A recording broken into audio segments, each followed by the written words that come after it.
반갑습니다. 성재준입니다. 흔히 우리가 사법부를 대한민국 민주주의의 최후의 보루다 뭐 이런 표현을 많이 쓰죠. 기본적으로 대한민국이라고 하는 자유민주주의 국가가 지켜지기 위해서는 당연히 법치가 바로 서야 된다라는 것인데 안타깝게도 불과 몇 년 전까지만 하더라도 대한민국에 그래도 사법부가 최후의 보루다라고 하는 얘기가 통했지만 지금은 전혀 그렇지 않은 것 같습니다.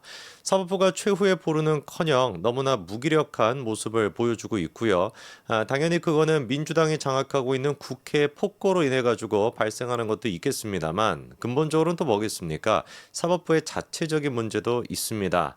이재명이라고 하는 누가 보든지 간에 폭탄 그 자체 이거는 뭐 시한폭탄도 아니고요. 그냥 폭탄 아니었습니까? 그 폭탄이었던 이재명을 왜 그렇게까지 봐주기 했었던 것인지 진즉에 그러니까 빠르게 이재명에 대한 사법 처리가 이루어졌다면 지금의 이 모양 이 꼴도 없었을 것인데 뭐 누구를 탓하겠습니까? 사법부 본인 스스로를 탓해야 되겠죠. 자, 그런데 그나마 사법부 내에서도 뭐 헌재를 우리가 사법부의 일부라고 봐야 뭐 볼 수 있겠죠. 그렇죠?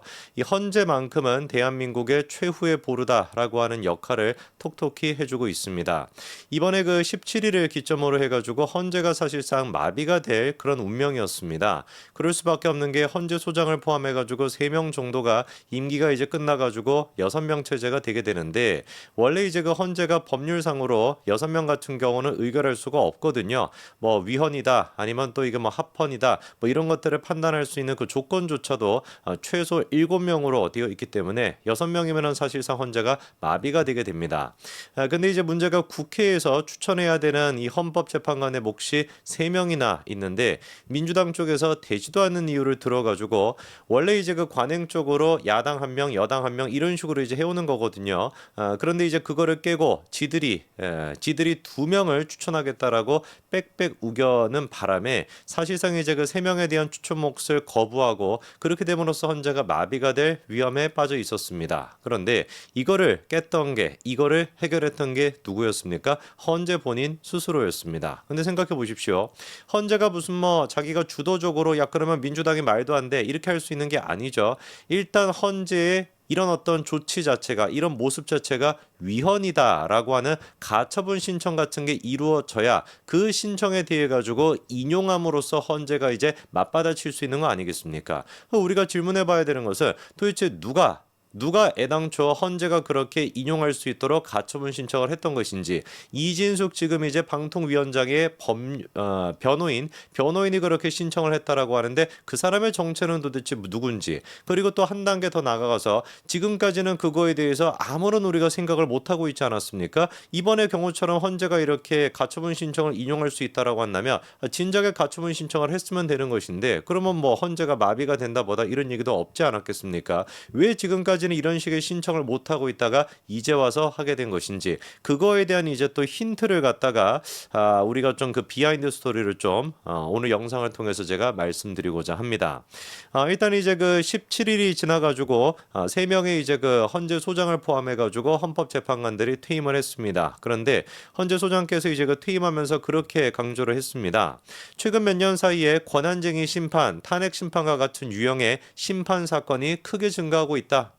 이거는 뭐 누구를 얘기하는 뭐 다른 거 얘기할 것도 없이 지금의 민주당을 얘기하는 거 아니겠습니까? 툭하면 이제 뭐 이상민 뭐 장관부터 시작해가지고 툭하면 뭐 탄핵시키고 그것뿐만 아니라 검사까지도 탄핵을 시키고 심지어는 지금 이제 심우정 검찰총장까지도 탄핵시키겠다 그렇게 민주당이 얘기하고 있거든요. 근거는 뭡니까? 지들 입맛대로 검찰이 움직이지 않았다고 왜 김건희 여사에 대해 가지고 불기소를 한 것이냐? 불기소했다라고 하는 이유 때문에 검찰총장을 탄핵시키겠다라고 하는 게 이게 진짜 미치지 않고서야 가능한 일입니까? 대한민국에서도 이런 일이 없었고 전 세계 어디를 살펴보더라도 독재 국가에서조차도 이런 식으로 대놓고 하지는 않을 것인데 참 진짜 민주당이 이 뭐라고 해야 될까요? 뭐 무서운지 모르고 저렇게 설쳐대고 있는데 나중에 다 돌려받게 될 겁니다.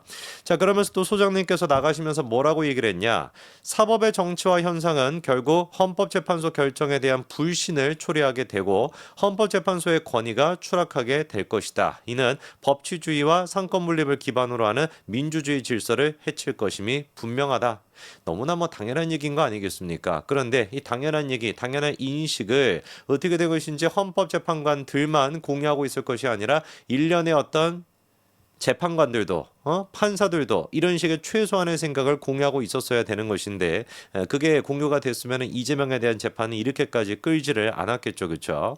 자, 헌재 같은 경우는 지난번에 가처분 신청을 인용함으로써 재판관이 6명밖에 없다라고 할지라도 탄핵에 대해 가지고 심판할 수 있도록 그런 식으로 이제 결정이 됐습니다. 다만 이제 그 차이점 같은 경우는 원래는 이제 그 과반으로 결정이 되게 되지 않습니까? 근데 이제 6명일 때 같은 경우는 만장일치로 결정을 하게 된다라는 거예요. 만장일치라고 한다면 약간 우리가 걱정이 되는 것이 야 그럼 뭐냐? 지금 같은 경우는 보수 중도 합쳐가지고 6명 정도가 있었고 진보 같은 경우는 이제 4명 정도가 있었다라고 한다면 당연히 상식적인 그냥 결정들이 6대4로서 그냥 금방금방 될 텐데 6명밖에 남아있지 않으면 진보나 좌파 쪽에 있는 사람이 한두 사람만 있더라도 의도적으로 이거를 갖다가 깨고 만장일치가 안 되게끔 시간을 또 끌지 않겠냐라고 하는 염려가 분명히 될 수는 있습니다. 그런데 그 염려를 우리가 좀 안 해도 될 것 같아요. 왜냐면은 지금 일단 그 4명 정도가 중도 보수로 분류가 되고요. 두 분 문영배 재판관과 이미선 재판관 두 사람이 이제 진보 쪽으로 분류가 되는데 지난번에 제가 한번 말씀을 드렸습니다만 이진숙의 탄핵 지금 이 심판에 대해 가지고 굉장히 강도 높게 국회를 비판하고 민주당을 비판하고 심지어 질타까지 했던 사람이 누굽니까? 진보로 분류가 되고 있는 문영배 재판관입니다. 문영배 재판관이 지금까지 많은 얘기를 했었습니다. 첫 번째 같은 경우는 아니 민주당 쪽에서도 뭐 지금 이제 그 최소 인원이 방통위가 그 최소위원이 충족이 안 돼 있는 상태에서 두 사람만 가지고 의결했기 때문에 탄핵이 돼야 된다라고 하는 입장인데 문재인 정부 때 같은 경우도 뭐 전부 다 있어가지고 전원 일치로 뭐 전원이 다 참석해가지고 하는 경우가 안 많지 않았냐 그런 경우가 거의 없지 않았냐 그런데 왜 이진숙 같은 경우는 탄핵이 돼야 되냐 이런 식으로 이제 얘기하기도 했었고요. 그리고 또 최근에 같은 경우는 뭐라고 또 질타를 했었습니까? 아니 17일이 지나게 된다면 국회가 지금 이제 17일이 지나게 된다면 헌재가 마비가 되게 되는데 이거에 대해서 국회가 어떤 식의 방안이 있습니까? 3명을 갖다가 빨리 추천을 안 할 겁니까? 이런 식으로 또 질타까지도 했었던 사람이 문영배 재판관이거든요. 그리고 결정적으로 이번에 이진숙 위원장의 변호인께서 헌법재판소를 상대로 가처분 신청을 낸다라고 하는 진짜 신박한 아이디어 그 아이디어를 줬던 장본인도 알고 봤더니만 누구였다? 문영배 재판관이었다. 제가 왜 지난번에 한번 말씀드리지 않았습니까? 지난번에 문영배 재판관이 이진숙 위원 측에게 뭐라고 얘기를 했었습니까? 억울하다고만 할 것이 아니다. 그냥 억울하다고만 가만히 있을 것이 아니라 뭔가 좀 생각을 좀 해봐라. 그러면서 덧붙였던 얘기가 뭐였습니까? 헌법은 법률의 상위라고 하는 이제 6글자가 아니지 몇 글자입니까? 8글자를 딱 얘기를 해줬거든요. 그거를 가지고 제가 이제 방송 했습니다만 뭐라고 제가 강조를 드렸습니까? 이게 바로 힌트다. 아니 문영배 재판관이 뭐하러 도대체 이진숙 지금 위원장 쪽에다가 억울하다고만 가만히 있을 것이 아니라 이 지금 뭔가 좀 법률적으로 고민을 좀 해봐라. 심지어 헌법은 법률의 상위다라고 하는 얘기까지 해줬으면은 법률적으로 뭔가 조치를 취할 게 있을 거다. 저는 뭐 법률 전문가가 아닙니다만 그럼에도 불구하고 메시지는 읽을 수 있는 거 아닙니까? 그래서 하루빨리 이진숙 위원장 쪽에서 법률적인 허점이 있지는 않을지 지금의 어떤 상황을 돌파할 수 있는 한동훈 장관이 지난번에 이제 그 시행령을 통해 가지고 검수완박에 허점을 찔렀던 것처럼 이번 경우 또한 마찬가지로 허점이 있는지 살펴봐야 된다라고 제가 얘기하지 않았습니까? 실제로 그런데 알고 봤더니만 이진숙 지금 위원장의 변호인이 최창호 변호사인데 그 변호사께서도 이번에 비하인드 스토리로 하는 얘기가 그 문영배 재판관의 얘기를 듣고 아이디어를 얻어가지고 찾아봤고 그렇기 때문에 결국에 헌재 상태에 대해 가지고 헌재를 상대로 가처분 신청이라고 하는 묘수를 떠올릴 수가 있었다라고 얘기를 하더라고요. 그 최 변호사가 직접 뭐라고 얘기를 하냐? 처음에 재판관 말을 들었을 때는 아니 헌재도 당연히 법률에 귀속되는 거 아닌가? 왜 국회가 아닌 탄핵 피청구에다가 대응 방안을 묻는가 싶어 의아했다라는 것이죠. 아니 헌재라고 하는 것도 마찬가지로 결국에는 법률에 귀속이 되는 것인데 왜 도대체 지금 이진숙 위원장한테 피청구인 측에다가 어떻게 대응할 것이냐 이거를 왜 물어보냐 이해가 좀 잘 안 됐다라는 거예요. 그런데 가만히 말을 되새겨 보다 보니까 아까 문영배 재판관이 뭐라고 했습니까? 헌법은 법률의 상위라고 했잖아요. 그게 무슨 말이겠습니까?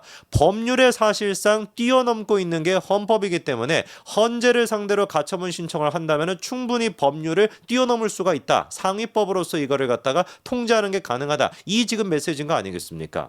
그래서 이제 최 변호사 같은 경우도 그 말을 계속 되새기면서 고민하다가 보니까 헌재법에 대한 위헌 소송을 낼 수 있겠다라고 하는 생각이 번뜩 들어가지고 가처분 신청을 냈고 그 결과 어떻게 됐다? 헌재가 만장일치로 그 가처분 신청을 받아들였습니다. 만장일치로 받아들였다라는 것은 뭐겠습니까? 아까 말씀드렸던 중도 좌파로 분류가 된다라고 하는 이미선 재판관 또한 마찬가지로 인용 결정을 내렸던 거예요. 그러면은 6명이 남아있다라 그래서 만장일치가 이게 잘 안 되지 않을까? 진보 좌파 쪽이 있다라 그래서 그런 걱정은 우리가 할 필요가 없다라는 거죠. 애당초 아이디어를 줬던 것도 문영배 재판관인 것이고, 그리고 그 아이디어에 찬성했던 사람도 이미선 재판관이기 때문에 충분히 6명의 헌재 재판관이 있다면 이진숙 위원장에 대한 탄핵이 얼마나 어처구니 없고 얼마나 정치적인지 이미 공감대가 형성이 돼 있다라는 겁니다.